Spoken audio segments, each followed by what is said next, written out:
Yeah, MLB Data Warehouse. Where the spreadsheets flow and the takes get spicy. John, Tim, Doc, let's go. Welcome to the warehouse. Stat stack to the ceilings. Exit below, flying launch angles, got a feeling. Tim in the corner with the prospect report. Reading fan graphs, blurbs like it's soft core sport. Junior and double A, Tim's losing. Hello, MLB Data Warehouse podcast. It's waiver day. The intro song says the takes get spicy, which isn't really true. I don't know. It's baseball. What are you going to do? It's not like we're doing serious things. But hey, John Allen's here. We're never going to get put on the restricted list for YouTube or anywhere else. Yeah. Or terse language. Yeah, it's the wrong business to be in. I mean, we'll say that I'll say that Kyron Paris is terrible 1 year ago and you should cut him. And that was kind of controversial at the time. I remember that one because I was exactly right. We won't talk about the other ones. Yeah. So yeah, it's Friday. We're 3 for 3 so far. Friday waiver article plus podcast. It's tough because many of you reach out to me and say really like the podcast, and then other people are like, hey, could you just do that written too? And I get it. Like, I think I would rather read an article but it totally depends on like what your day-to-day is. If some people don't have time to sit down, some people are under 25 years old and they never taught you how to actually read, and some of you are just kind of always on the move or driving or working an actual job. Like, imagine I saw some like actual guys outside like building a building yesterday, and I was like, dang, those are real men. Like, they probably don't have a lot of time to sit down and read a couple thousand words, but they could listen to a podcast. So anyway, we'll try to keep a podcast while they're building that house though. Yes. So we'll try to do both. And, waivers is one of the more important things. So let's praise ourselves first. Last week, some hits: Taj Bradley, Emerson Hancock. I don't think that's week to week. We're not feeling super great about how that'll go, but I mean, you've got to be feeling pretty good about Taj Bradley. So we mentioned him if I remember correctly, we were like not very confident with it. That was the one. We're gonna wait and see. He was about to start, yeah, but he's had 2 really good starts since then. So he's on it. So we'll see Hancock tonight, I believe. So don't have to move on him. And by the time this podcast comes out at all, it'll be locked because Wrigley still plays these 220. Can we stop the 220 game on Friday? Can we knock that off? Like, I get it. They had to do it because they didn't have lights in there for a long time. I believe that's where it comes from, that they just had to play every game at 220 to get before the sun went down. But like, we got lights now, guys. We don't need to do this Friday afternoon thing. I like it on a Wednesday, but a Friday, like, you're just starting everything way too early. It's a businessman special. You get to end your week at Friday at noon. Head out to the ballpark. Yeah, I guess so. I guess some people, I'm sure they like it. There's nostalgia there and whatever. Carter Jensen's on the list again for me this week. Well, just in passing, but it's crazy what a good night's sleep can do for you, right? He sleeps in and a big week, looking good, still playing a bunch. And Brett Beatty, just a little bit quiet. Hasn't had a big home run. Maybe he's got 1 home run. I don't know. Does he have any? Might not have a single one yet. But he stole a base the other day and keeps playing. But decent batting average. Kind of not what you expected, but it's been good. And you're right here. This is John. The other John's right up here. He will absolutely be playing every day, every time he can, and probably even shifted up a lineup spot. Seems like the Mets just took everybody and shifted them up one spot when Soto went out. Some misses, Tovar 4 for 22, and that was it. He goes back to Coors, right? He has the nice series in Florida or wherever they were to start the year. It's Florida and Toronto, I think. They go back to Coors and he goes 4 for 22 with no runs on a 6-game homestand. But such it is. Owen Casey platoon, that wasn't surprising. Nobody should have been. If anybody was telling you that Owen Casey was going to turn into a everyday player, like, that was wrong. Even if he does, you're not going to like it because he's not going to hit lefties. But 1 for 12, 1 hit, a home run. So, okay. Miguel Vargas, streaky, struck out 5 times in 3 games against the Orioles. So, nothing great there. Real pitching staff, yes. Yeah. But small samples, right? When we're wrong, it's small samples. When we're right, we were geniuses. Deep League, Jordan Walker. There's a good one. When we've mentioned him, man, I mean, he is, I think he's out of even the conversation for this week, right? Like, he's picked up. So keep playing. Yeah. Starting. Yeah. That would be one that just like if you're in some kind of 8-team, 10-team league, like take a look. I was able to get him right. I think I got him last Saturday, right before it was the day. It was after he hit the Grand Slam. I got an alert on my phone, and I was like, I'm gonna go get him. And then 3 games in a row, he homered. TJ Rumfield keeps doing it. Brady House moving up, he's a 3-hitter for the Nationals, which not the best lineup to be the 3-hitter for, but keeps showing some good things. So that was nice recommendation. We would continue to tell you those names. Garrett Clevenger, IL. I didn't see that, so that's not your fault. See, right after our podcast, boom, there he was. Whoops. I mean, he's been out a few days, so. Yeah. Landon Roop gave up 7 runs, but he had a bunch of strikeouts, 7. I saw that. I was surprised because all the ERA, I think we'll see him in this next screenshot I'm going to do. The JA ERA, aka it's like the same thing as Sierra. I don't make a big deal about that. It's just nice for me to have a JA ERA stat that I don't have to get from somewhere else. I just can calculate right on the dashboard. So that's kind of why I do that. But those all look very good for him. Good strikeouts and walks and stuff. And yeah, he's going to pitch again today. I believe it's a pretty good matchup. So if it's not too late, I would give him a look. Let's look at just some of these. I just filtered on the dashboard to sub 60% ownership with JA ERA leaders. You can't see it there, but that's what it is. So I have JA Sierra on the dashboard and I have JA ERA. Hopefully I've written about that kind of constantly to try to make sure everybody knows it, but Sierra is just my version of Sierra. It's no different. It's not going to match exactly. JA ERA, which you can't even see the column name there. Not a great screenshot, but that's the same thing as Sierra, but it uses swinging strike rate and ball rate instead of K and walk. So just some low-owned guys with good marks there. Brian Bello, wouldn't buy that really. Landon Roop, Randy Vasquez. That's an interesting story. Reed Detmers, Lance McCullers, Eric Lauer. The guys here, and John, you can chime in. Randy Vasquez, like I don't think we're going to talk about him, but man, like we prepped most of this before last night. But last night at late game, he struck out 7 or 8 more. It was the Rockies, okay, but man, he's looking really, really good early on. Definitely helps it going against the road Rocky hitters. Especially coming off the week at Coors. So, but yeah, Vasquez is one of those guys that thankfully I can pick up and drop whenever I want in my 10-team league. So if you're in one of those smaller leagues, that's a need for your streaming needs because he's going to get you a quality start. He's usually going pretty deep in the games. And now all of a sudden he's striking out people, which is something he wasn't doing until the very end of last year. It seems to be he was one of those classic spring training stories about how he's in the best shape of his life, but it appears to be actually happening. So last year, it's 14% K rate for Randy Vasquez. You're right that you called out that he did actually get some strikeouts late in the year, which I hadn't noticed, but someone else said that as well. But this year, the spring was nice, and then Randy Vasquez, 27.5% K rate, 6% walk rate, a 102 ERA. That's 19 strikeouts, 4 walks, and 3 starts.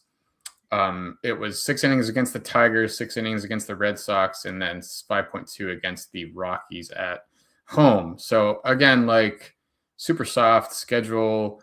All of those are like league average offenses at best. And I think honestly, you could call the Tigers and Red Sox below average, at least how things have gone so far. So, but I don't know, 12-team league, I think you probably got to get them just because these numbers, like it's not like he's just lucking into things, all the underlying stuff, although those can be random too, but looks all pretty good. Reed Detmers had a bad one, kind of a clunker, but his underlying stuff was pretty good as well, still holding a strong swinging strike rate and a pretty competitive ball rate at 34%, 25% K rate. It's probably going to get ugly. You're probably not going to like him half the time or something, but he's pitching better than people thought, I think.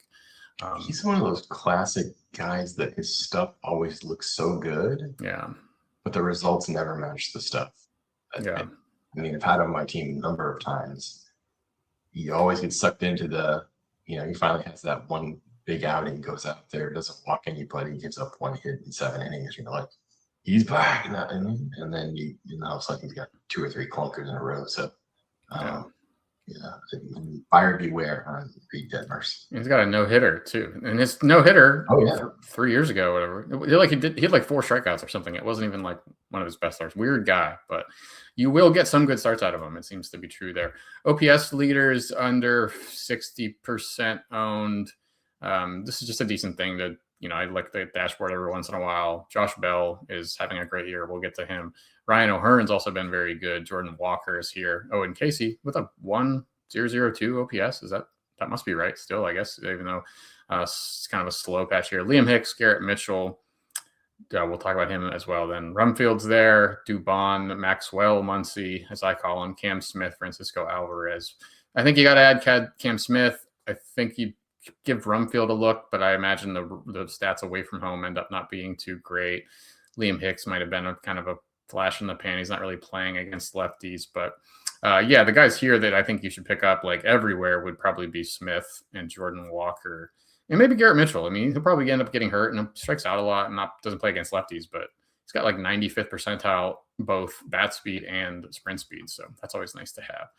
Okay. And one more thing. They're on the app. If you're a paid subscriber of any level, you can go to the SP Planner page and just kind of see some soft matchup scores. So I figured I'd throw this in here just if you're looking to play the short-term game.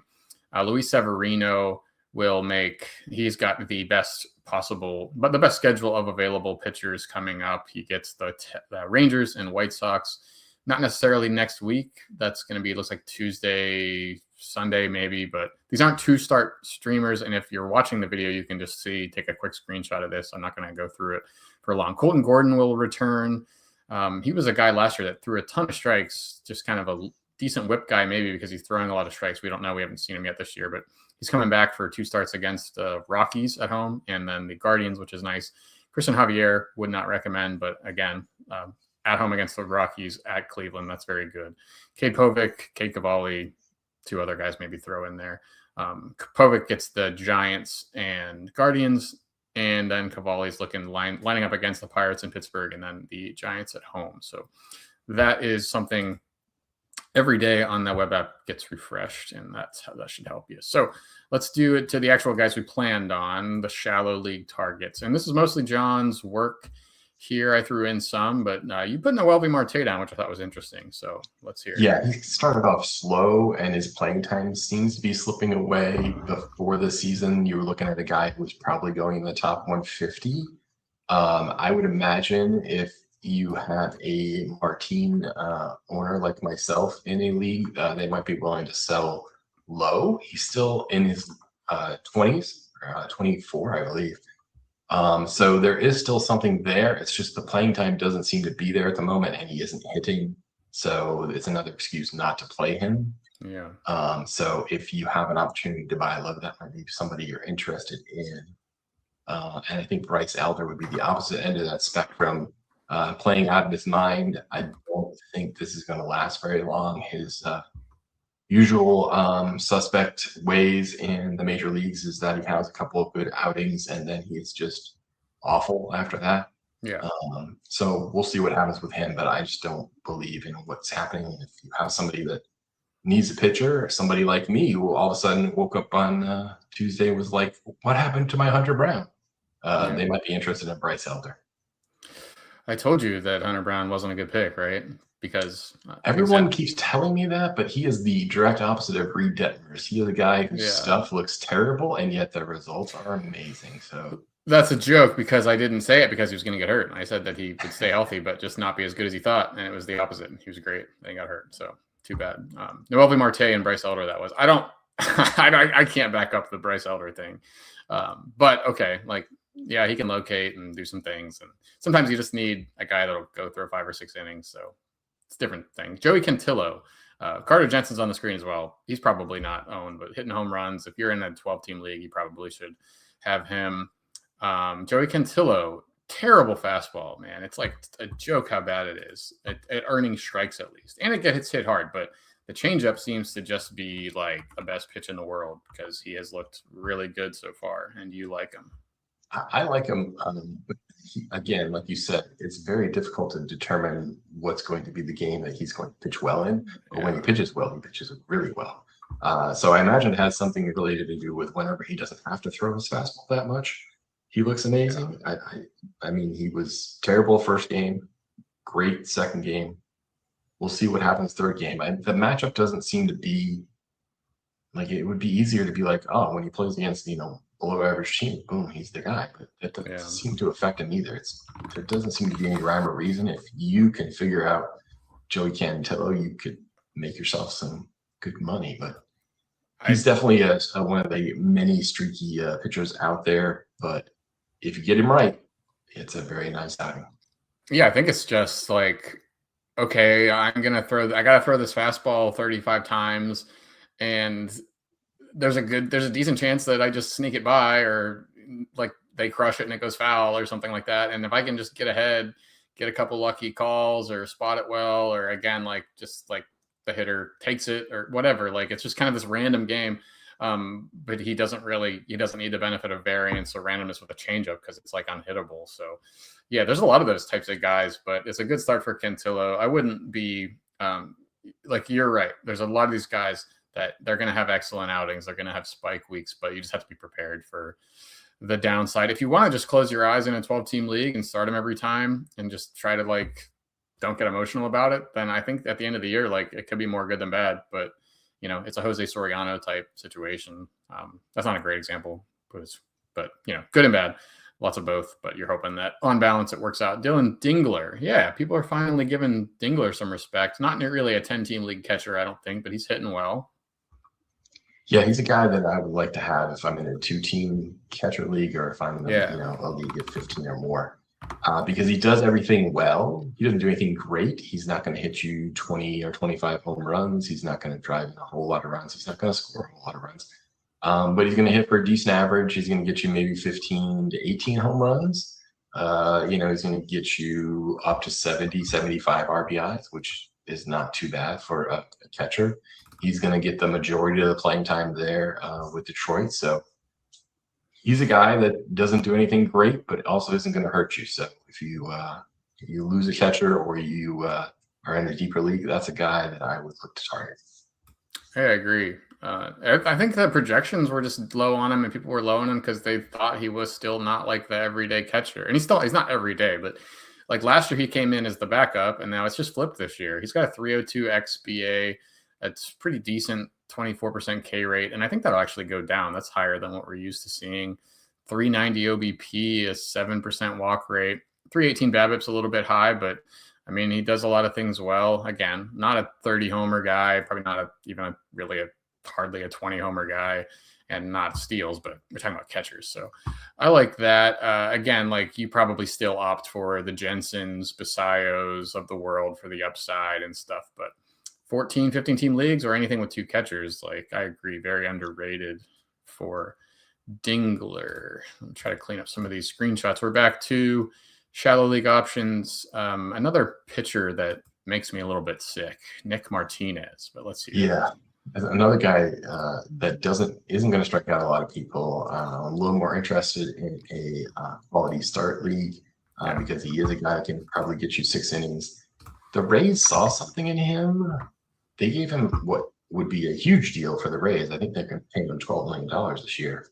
But it's just for this year. He had some injury issues at the very end of spring and gave him a slow start. But then he came back. His second start looked pretty good. I think the Rays effect here is going to do something for him. And I kind of pair him with the other 3 pitchers we have on this list. Eduardo Rodriguez.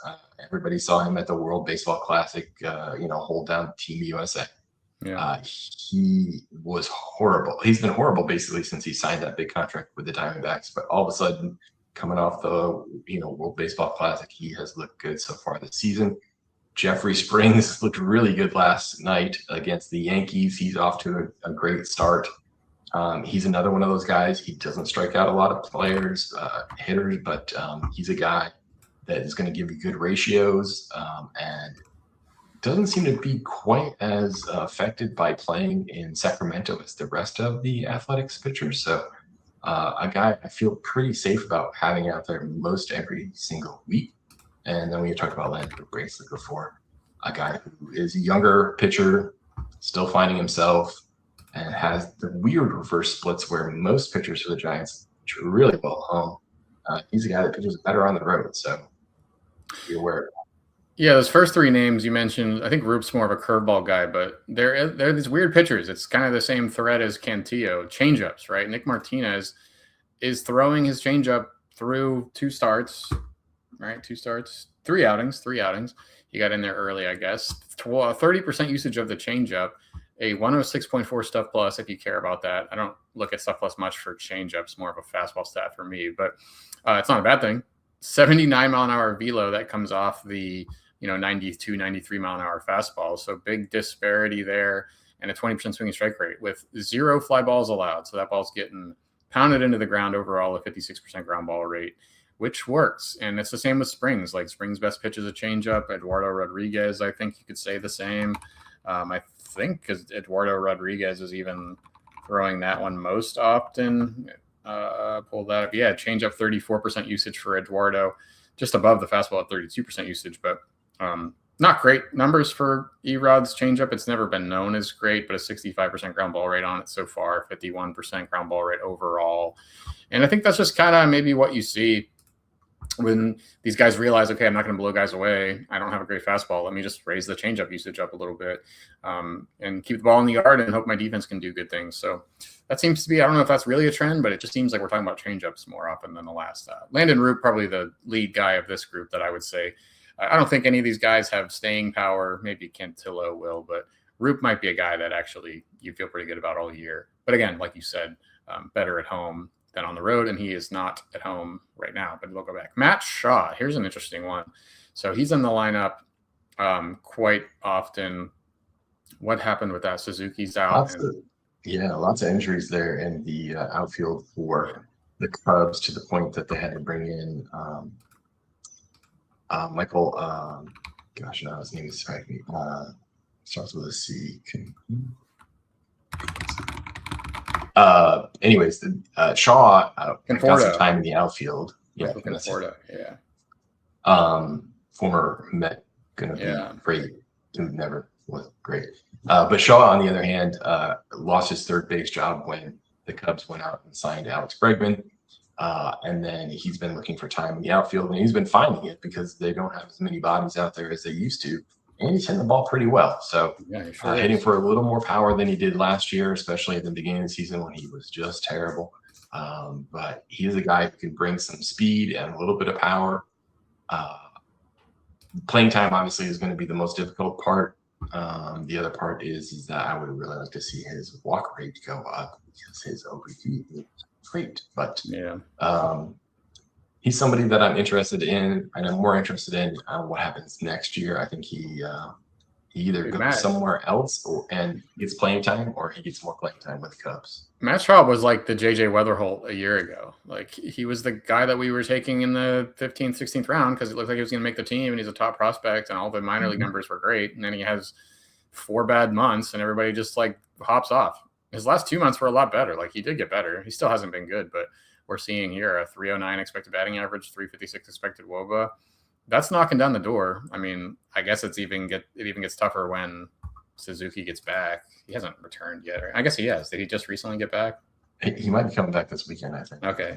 Oh, yeah, he hasn't played yet, but I guess that's about to happen. So that's kind of how he was playing. Shaw was getting in there, and that's going to be tougher now. But yeah, he's hit well enough to keep getting looks. He plays third. He plays outfield. He's a good athlete and a young guy. So again, like 10, 12 team league, it's tough because he's not going to be making those 6, 7 starts a week for now. But eventually, I think he could end up being a guy that people are like, wow, how did we kind of forget about Matt Shaw that quickly? So good call out there. So that's the Josh Bell, one more. Josh Bell, like super deep leagues. But I mean, that's what we were saying for the last few years. He's always been kind of underrated. But you got him in the shallow leagues, and it's kind of hard to deny. He's played every day, it looks like. He's got 50 plate appearances already, among the league leaders. 3 homers, 27.5% K rate. That's high, but a 16% walk rate, 10.7% barrel rate for Josh Bell. Just a good power hitter, and doing it in Minnesota. Yeah, a decent power hitter for a first baseman, looking at 25 homers in that area there. OBP leagues, definitely you want him more than you want him in virtually. And he's obviously getting the play time, and it makes sense. The Twins are going to play him and play him. I really expect him to be on a different team by the end of the year. He definitely feels like that they brought in to fill the void at first base and then eventually land somewhere else, sort of like what they did with Ty France last year. So yeah, he's on a tear right now. So you want to get him when he's hot, and he is hot at the moment. That is why I think it's going to be harder to get, and I put him in the shallow league as an option here. Yeah, yeah. If you were an idiot, unlike me, and didn't draft Sal Stewart, some of these first basemen haven't been going too well. Michael Busch has been bad. Some other guys just hasn't been. Alonso has been as good as I expected. Probably keep Alonso instead of Josh Bell, right? Yes, no, I would definitely keep him, but I mean, you've got to be disappointed. Yeah, you might be looking for. It wasn't super deep in the first place, and then a lot of these like kind of breakout guys haven't broken out. So Josh Bell, like you said, it might have cut out a little bit there, but you made the point about him being a better on base percentage league guy or points league. He has 0 steals in his. I don't know about his career, but going back to 2021, he hasn't stolen a base. And he hit 239 last year, hit 22 homers. So last year for Josh Bell, a 239 batting average. That hurts. The 326 on base percentage though is closer to league average, not hurting you there. And 20 homers for 12, 15 team leagues like definitely works. But some deep league guys, we're looking at all pitchers here. It's probably about that time to kind of get your pitching staff together. There's been extra injuries. There's been a lot of these breakout dudes that I was talking about, like Shane Smith. Disaster. He's in AAA. Cade Cavalli, who's actually on the list, which I agree with, but he just hasn't been like a lot of these guys. Mick Abel, the guys that you might have drafted in the last few rounds, thinking they could take a step forward, which I still think was smart, but it just didn't work out. So you might be looking for some replacements. And you have Cade Cavalli here, still 32% owned because of some of the hype on him during draft season. It hasn't been great. He hasn't had a bad outing because he hasn't given up a hard hit. That one like dagger home run or anything yet, but the strikeouts haven't been there. It just hasn't looked very good. But already mentioned him, 2 really good matchups. Is that kind of what you were thinking with this, or? Yeah, a combination of them. He's locked into the rotation. There's not really someone who's going to be taking his job with the initials. Yeah. The initials on here, Foster Griffin, who has looked much better. Yeah.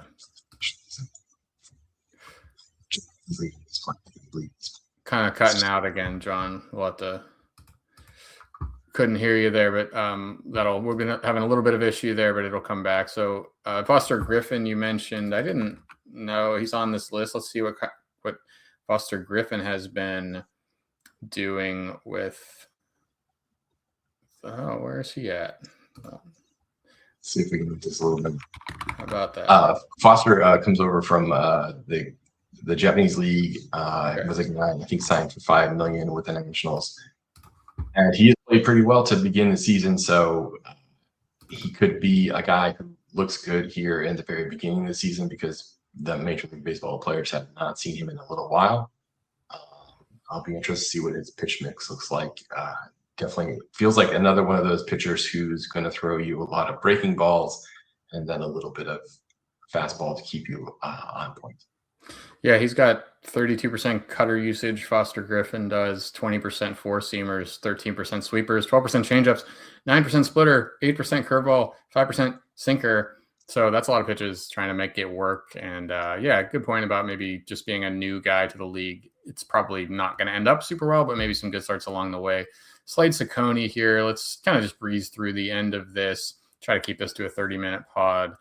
So you can get on it and get on the waiver wire. Slade Ciccone for the Guardians, kind of just a pitch to contact guy, but that can work very well. He had several 7+ inning starts last year, at least a few, maybe not several. Yeah, former first-round pick from the D-backs has been looking pretty good for the Guardians. They seem to have figured out what was going on with them.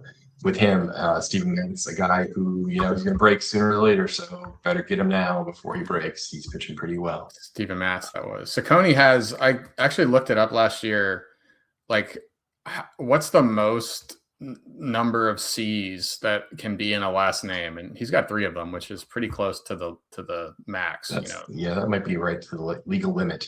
Especially, he's got 3 C's in the first 4 letters of his last name. That's a 75% C rate in the first 4 letters of his surname, which is pretty impressive.